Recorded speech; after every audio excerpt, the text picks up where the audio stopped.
कार्यक्रमाला उपस्थित असणारे खासदार सुनेत्रा पवार, माजी आमदार दिलीप मोहिते पाटील, विद्यमान आमदार बाबाजी काळे, योगेश बहल, त्यामध्ये उपस्थित असणारे नाना काटे, अजित गव्हाणे, सर्व माझ्या खेड, चाकण, राजगुरुनगर, पिंपरी चिंचवड या परिसरातील जमलेले विविध राजकीय पक्षाचे सर्व मान्यवर आणि रांका ज्वेलर्सच्या उद्घाटनाच्या निमित्तानं ज्यांनी आपल्याला अतिशय आग्रहपूर्वक इथं बोलवलं ते फतेचंदजी रांका, रमेशजी रांका, तेजपालजी रांका, ओमप्रकाशजी रांका, अनिलजी रांका, सर्व उपस्थित असणारा शैलेशजी रांका, रांका परिवार, तसंच आमच्या निर्मलाताई पानसरे, सुरेखाताई वाडेकर, जमलेले प्रतिष्ठित नागरिक बंधू भगिनींनो, माझ्या तरुण मित्रांनो, मला उशीर झाला त्याबद्दल मी सुरुवातीलाच दिलगिरी व्यक्त करतो, कारण सकाळी 6ला माझी एक मीटिंग कलेक्टरच्या बरोबर होती आणि दुसरी 7 वाजता PCMC कमिशनरच्याकडे होती. नदी सुधारचे कार्यक्रम चाललेले आहेत. काही लोक चाकणच्या ट्रॅफिकच्या बद्दल देखील मध्ये आम्ही जे काही निर्णय घेतलेले होते त्याच्याबद्दल चर्चा करण्याच्या करता आलेले होते. तिथं MRDC, PMRDA, PMC, PCMC अशा सगळ्यांचं कोऑर्डिनेशन, कारण पाऊस थांबल्यावर आपल्याला ही सगळी कामं करायची. पावसाच्या आधी जेवढी काही कामं करता येतील, ट्रान्सफॉर्मर शिफ्ट करणं, पोल शिफ्ट करणं, ते आपण करतोय. आणि खूप तुम्हाला त्रास होतो हे जी जाणीव मला आहे. मला अनेक जण सांगत असतात. येताना पण मला गाडीमध्ये अजित आणि योगेश होता, तेही सांगत होते. मित्रांनो, आज मला अतिशय फतेसिंग रांका साहेबांनी विनंती केली होती की दादा ह्याला तारीख द्या. मला जरा अडचणीचं होतं, कारण आज मुंबईमध्ये पण महत्त्वाच्या मीटिंग आहेत, उद्या कॅबिनेट आहे. सध्या महाराष्ट्रात सगळीकडे पावसाने कसं थैमान घातलेलं आहे आपण बघताय. प्रचंड नुकसान वेगवेगळ्या भागातलं झालेलं आहे. शेतकऱ्यांचं पिकाच्या पिकं उद्ध्वस्त झालेली आहेत, घरदारं पडलेली आहेत, जनावरं वाहून गेलेली आहेत, काही ठिकाणी माणसं देखील मनुष्यहानी पण झालेली आहे. पण वेगवेगळे संकट येत असतात, त्याच्यावर मात करण्याचं काम आपण करत असतो. वेगवेगळे व्यवसायधारक हे आपला व्यवसाय करत असतात आणि तो केला पाहिजे.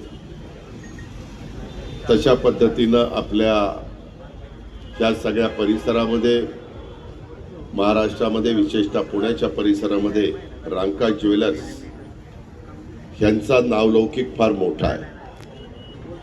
त्यांच्या 2 पिढ्या इथं आजपर्यंत काम करत होत्या, आता 3री पिढी पुढे आलेली आहे. नाही, मला माहिती ती तिसरी, पण आता रांका साहेब म्हणतात 7वी पिढी आहे. म्हणजे फार ब्रिटिशांच्या काळापासूनच रांका ज्वेलर्सची 7वी पिढी म्हणल्यानंतर. मित्रांनो, माणसांच्या एक विश्वासार्हता मिळवायची असते. सोन्याची चांदीची आवड तर सगळ्यांनाच असते आणि सोन्याच्या किमती पण कशा वाढत गेलेल्या आहेत त्याचे आपण सगळेजण साक्षीदार आहात. पण मी सुरुवातीलाच आपल्या सर्वांच्या साक्षीनं फतेसिंगजी रांका मला म्हणाले की दादा आपण थोडंसं शुभेच्छा द्या आणि मग उद्घाटन करूया. तुम्ही पण सगळे मान्यवर इथं उपस्थित आहातच. मी रांका ज्वेलर्सचे जे काही इथं अतिशय चांगल्या पद्धतीनं माझ्या चाकणच्या व्यवहारात भर घालणारं असं एक दुकान इथं काढलेलं आहे. त्या रांका ज्वेलर्सचं उद्घाटन झालं असं सुरुवातीलाच मी जाहीर करतो. रांका परिवाराचं व्यक्तिशः माझ्या वतीनं, माझ्या सर्व सहकारी मित्रांच्या वतीनं मनापासून अभिनंदन करतो. त्यांना पुढच्या वाटचालीच्या करता शुभेच्छा देखील देतो. नवीन पिढीला पण ह्या व्यवसायामध्ये अतिशय व्यवस्थितपणे त्याच्यामध्ये टाकण्याचं काम हे फतेसिंगजी रांका आणि त्यांच्या सगळ्यांनी केलेलं आहे। आज खरं तर जागतिक हृदय दिन देखील आहे आणि याच दिवशी रांका ज्वेलर्सच्या आंबेठाण रोड चौकातल्या दालनाचं उद्घाटन होतं। एवढं मोठं भव्य अशा प्रकारचं दालन माझ्या राजगुरुनगर, चाकण आणि या सर्व पंचक्रोशीमध्ये इथली लोकसंख्या प्रचंड वाढलेली आहे। इथं बदल मोठ्या प्रमाणावर होत आहे। मी परवाच एक मीटिंग घेतलेली होती, त्याच्यामध्ये लोणावळा, चाकण आणि बारामती पहिल्यांदा या जिल्ह्यातली 3 शहरं निवडलेली आहेत। कचऱ्याच्या बद्दलची विल्हेवाट लावण्याच्या करता काही कोटी रुपयाचा कार्यक्रम आपण हातामध्ये घेतोय। त्यामध्ये स्थानिकांनी पण खूप मोठ्या प्रमाणावर मदत केली पाहिजे, कारण मी ज्यावेळेस भोसरी आणि मी त्या दिवशी मीटिंगमध्ये फक्त चाकण घेतलं नाही, तर चाकण आणि चाकणच्या परिसरातल्या जेवढ्या काही पूर्वीच्या वाड्या होत्या, ज्याच्या आता ग्रामपंचायती झालेल्या आहेत, त्याची पण एक जागा आम्ही कचऱ्याच्या वर प्रक्रिया करणारी निवडलेली आहे। आणि नुसत्या चाकण नाही तर ह्या आजूबाजूच्या पण भागाला त्याच्यामध्ये समाविष्ट केले। अशा प्रकारच्या स्पष्ट सूचना मी जिल्हाधिकारी डुडी आणि मुख्य कार्यकारी अधिकारी गजानन पाटील यांना दिल्या।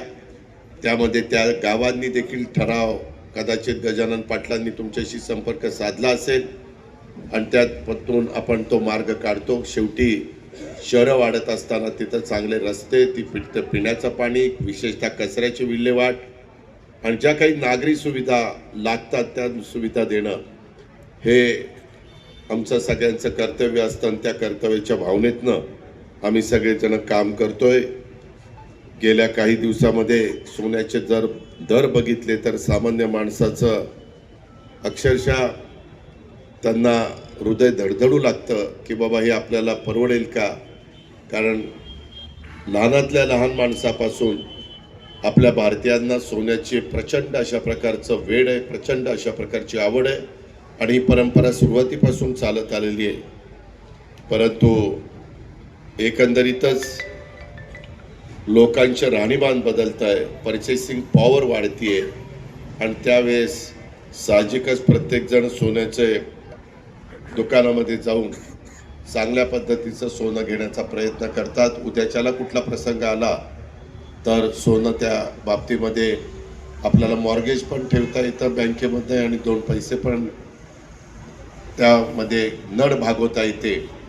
आपल्या इथं काही गोल्डन मॅन म्हणून देखील काहींची ओळख आहे, काहींनी तर सोन्याचे कपडे शिवलेले होते तेही आपण बघितलेले आहेत, पण ते अति होत आहे।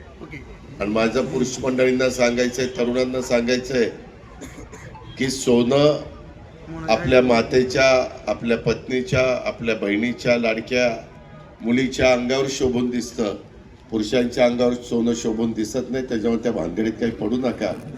उगीचच आपण त्या बैलाला एखादी साखळी घालतो तशा प्रकारच्या साखळ्या सोन्याच्या घालतात आणि येतात समोर। काही खरं तर ते त्यांच्या पैशाने येतात, मला त्याच्याबद्दल काही बोलण्याचा अधिकार नाही, पण त्यांनी तेवढं सोनं त्यांच्या घरातल्या ते स्त्रीधन आपण म्हणून आपण बघत असतो, त्यांना दिलं तर ते जास्त चांगलं होईल। नागरिकांच्या करता, ग्रामस्थांच्या करता अतिशय पुण्यामध्ये आणि इतर भागामध्ये जाण्याचं त्यांना गरज भासणार नाही। चांगल्या चांगल्या प्रकारचे दागिन्यातले प्रकार रांका ज्वेलर्स यांच्या या एकंदरीत दालनामध्ये उपलब्ध आपल्याला सगळ्यांना होणार आहे। सोन्याचे दर कितीही वाढले तरी आपल्या भारतीयांची सोन्याची हौस कधी कमी होणार नाही, याबद्दल माझ्या मनामध्ये तीळमात्र शंका नाही। सध्या नवरात्रोत्सव सगळीकडे सुरू आहे। 2 तारखेला विजयादशमी आहे। विजयादशमीला पण मोठ्या प्रमाणावर लोक सोनं घेत असतात, पाडव्याला पण घेत असतात।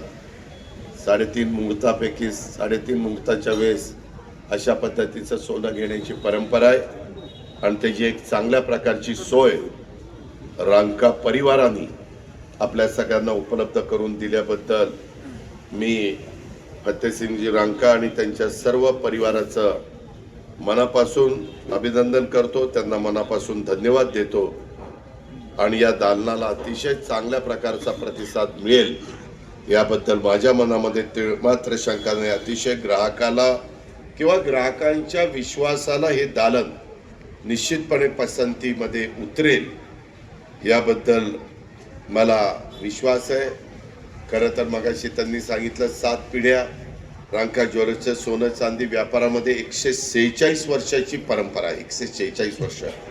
माझ्या शेतकऱ्यांनी त्याची थोडीशी नोंद घ्यावी आणि एक कुटुंब एक परंपरा आणि त्यातली सचोटी यामुळेच हा ब्रँड एक लोकांच्या विश्वासाला पात्र ठरलेला आहे. त्यामुळे मला खात्री आहे की रांका ज्वेलर्सचं हे 15वं शोरूम आहे आणि चाकणकरांच्या पसंतीला ते 100% उतरणार आहे. पुणे व्यापारी संघटनेचे अध्यक्ष आता राहुल फत्तेसिंग रांकाय यांनी व्यापारी क्षेत्रामध्ये आपल्या पुणे शहर आणि परिसरामध्ये सामाजिक सांस्कृतिक जीवनात देखील मोठ्या प्रमाणावर योगदान दिलेलं आहे.